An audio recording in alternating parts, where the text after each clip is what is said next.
And testimony continues on day 6 of the Larry Millete murder trial. Today, the jury heard from Chula Vista investigators about what was found on computers seized from the Millete home and also what was found inside Larry's Lexus and Maya's Jeep.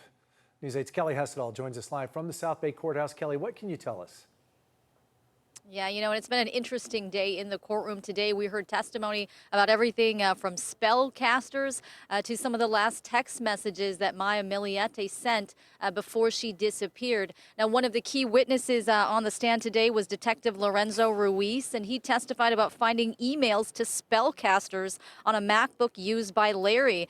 In the weeks leading up to Maya's disappearance, he testified Larry was sending emails like, "Can you make her sick so she has to depend on her family for care?" He was asking about hexes, black magic, hexes for revenge, punisher spells. He was also getting voicemails from spellcasters. By the end of 2020, he was requesting emergency spells. He testified after Maya's disappearance, though, those emails to spellcasters stopped, at least for a period of time. Meanwhile, Detective Ruiz said Larry was also texting Maya's sister-in-law, Genesis, about voodoo dolls, Wanga dolls. We also heard testimony today from a Chula Vista officer about an initial search that was done in Larry's Lexus SUV the day Maya was reported missing. The officer said it looked, quote, exceptionally clean, which she thought was surprising considering the couple has 3 children.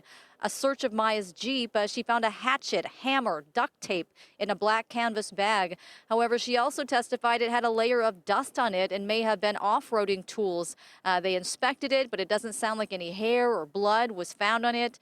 And we also heard today from Brian Mansfield, Maya's supervisor at her job at the Navy.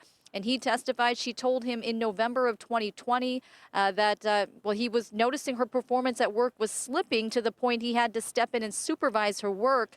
He said that Maya eventually confided in him that she was going through a separation from her husband.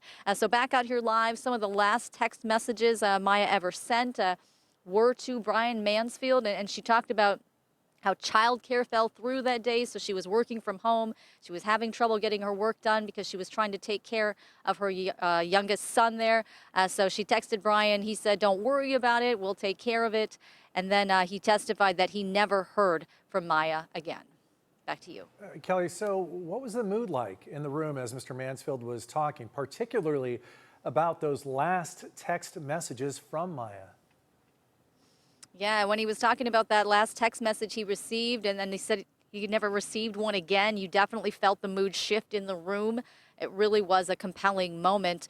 Now, after he stepped down from the stand today, just minutes ago, actually, we heard from Maya's older brother, JP Tabalanza. He is currently on the witness stand right now talking about some of the problems that Larry was confiding in him about the marriage, some of the things that they were going through. And he's testifying about at one point that Larry told him he caught Maya with another man.